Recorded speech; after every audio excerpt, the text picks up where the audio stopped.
I think we're going to see a lot of pain out there in the heartland. Ever since the announcement of tariffs in April, farmers across the country have been struggling to figure out what the future looks like.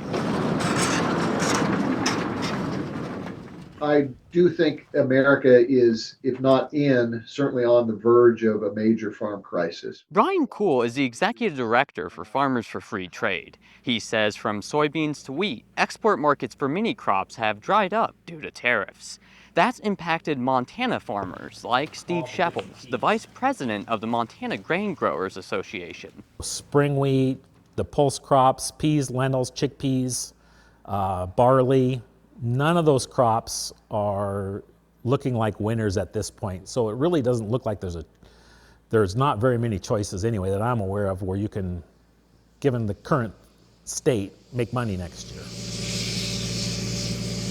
Margins for many crops like wheat have plummeted this year as commodity prices drop with disappearing export markets. And that hurts small farms especially, as they are already operating on a tight budget. 70% of Montana wheat is exported. And so the export market is absolutely huge for Montana wheat farmers. You know, we can't afford even 10% of that market to go away, because that would be a huge negative input locally in terms of the cost that we're getting for our wheat locally. Talking to bankers and credit unions around, there's already a number of people who are defaulting on their operating loans this year.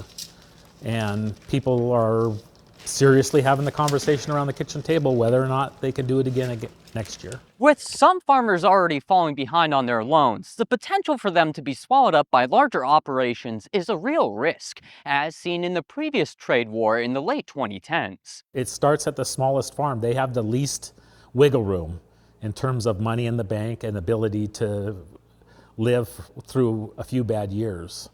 And so what happens every time we go through a situation like this is the smallest part of the farming community gets cut off, and they can't afford to make any money anymore. Their neighbors start farming their land instead, and farms just continue to get bigger and bigger because that's the only way you can manage the risk.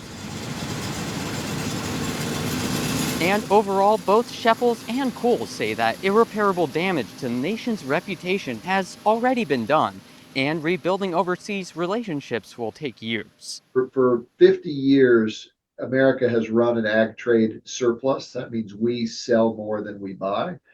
And the reason is because everybody looked to us as the place to buy products. They knew our products were safe.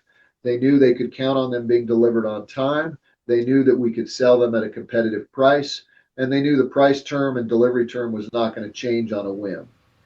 All of that's gone out the window now. The government needs to start doing what is right, and it's not that hard to figure that out. The Trump administration is considering a bailout for farmers impacted by tariffs, although a plan has yet to be announced. In Missoula, I'm Zach Volheim, MTN News.